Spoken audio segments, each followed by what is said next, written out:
Hey everybody, happy Saturday, February the 4th of 2023. I know it has been quite a while, and there's some explanations for that. One of them is I have been getting a little bit done here and there, but not full days of work. I've also been traveling a lot for my actual job, which is good. It's fun to get some things accomplished with them. And then, to be completely honest, I had a pretty significant financial but more emotional setback than anything else, just having to redo a lot of work, and repay for things that should have just been done right, to begin with. um, and it's pretty taxing on the body, and your girl's not getting any younger, so I needed to kind of just take a break and kind of recover from that a little bit towards the end of last year. So um, I am back on the horse and getting some things done, and will again continue to kind of pace myself.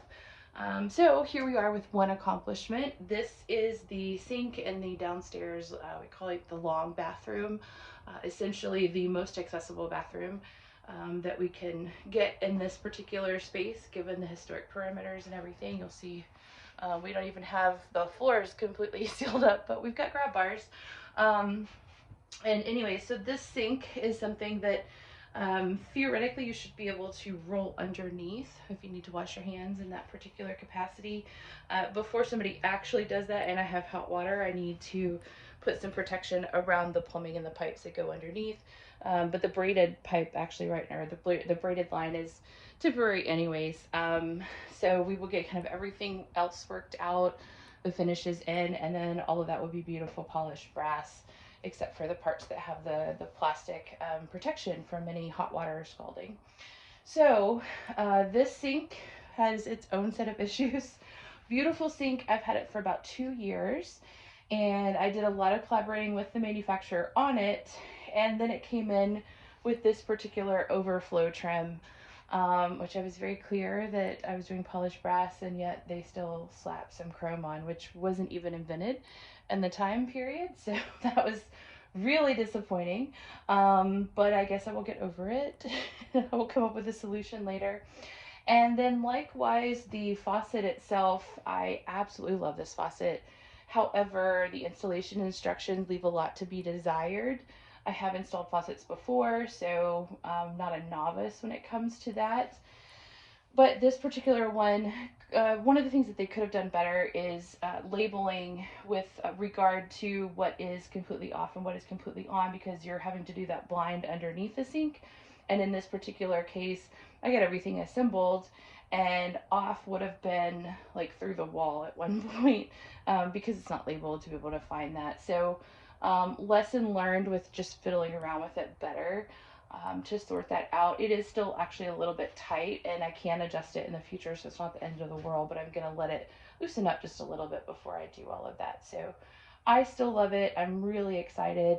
There's space obviously for soap, and then we'll start shopping for accessories and stuff, be able to have some hand towels and things.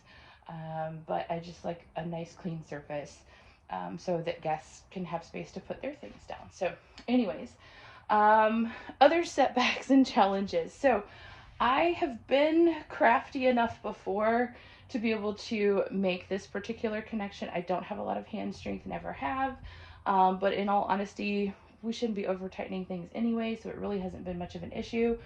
However, with this particular sink, and I think it will actually happen with another sink that I'm going to be working on, the faucet connection here basically has a line that comes from the cold and a line that comes from the hot, and they tie into this one piece that comes down, and it has this fancy pre-assembled piece, which is really critical, and you don't want to damage it, because I've had that kind of issue upstairs where I've had to wait for a year for that faucet assembly to come in because it came in damaged. So this one I wanted to make sure I got right, and I was very gentle in tightening it, but I could not get it tight enough.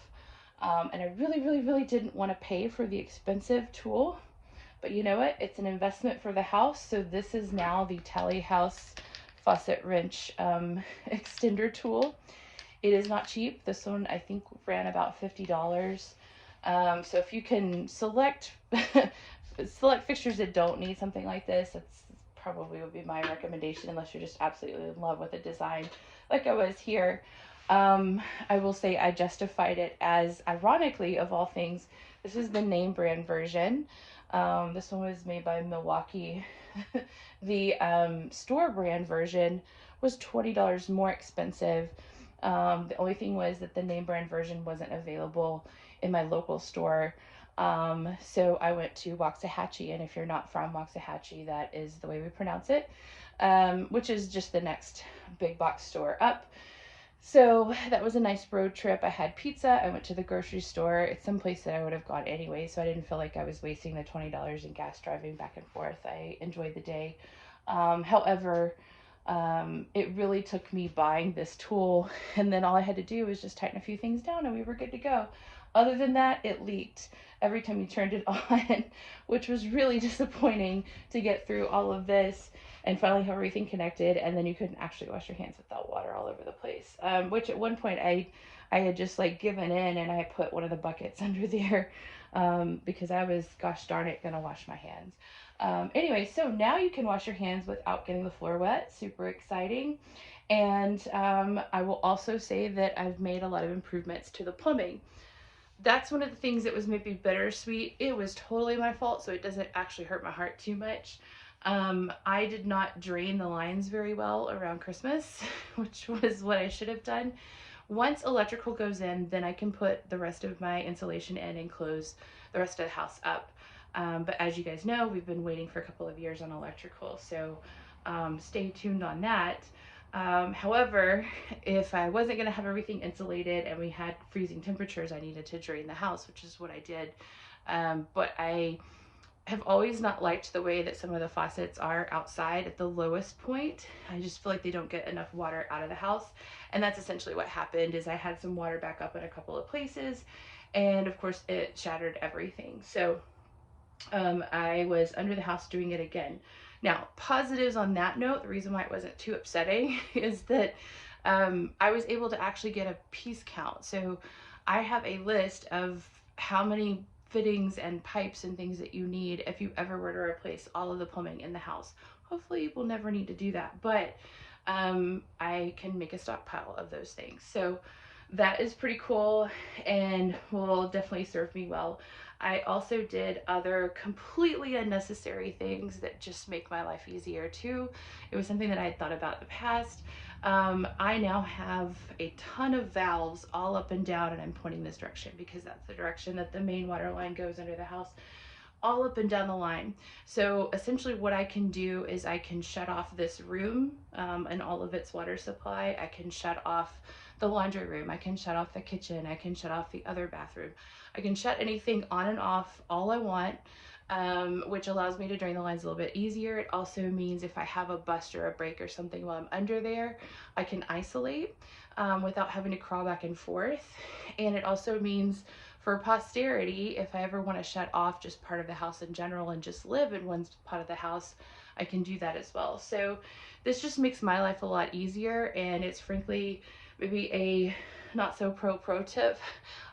If you are having to do all of this alone, it cost me, I think, $4 a valve, so it wasn't cheap, but it wasn't the end of the world, and I'm already really grateful that I have that installed now. So I would highly recommend that. I've also just done overkill in other parts of the house too. As an example, you'll see in the wall itself, I have valves for the actual plumbing lines, but then when they actually come out and I put the final plumbing supply on, right now we've just got the braided, which won't go to polished brass until we get to the point that the rest of the bathroom is cosmetically finished. There will be an additional set of shutoffs as well. So I have the option of working with different things if something breaks, just making my life easier, which is what it's all about as we get older. So hopefully all of these fixes and repairs stay and we don't ever have to mess with them again. If we do, hopefully the measures that I've taken will just make life easier in making repairs, which is really a lot of the name of the game of things that I'm working on. So anyways, I hope you guys have a really fantastic rest of your day, and stay tuned. I've got other videos talking about some other things that I've done around the house.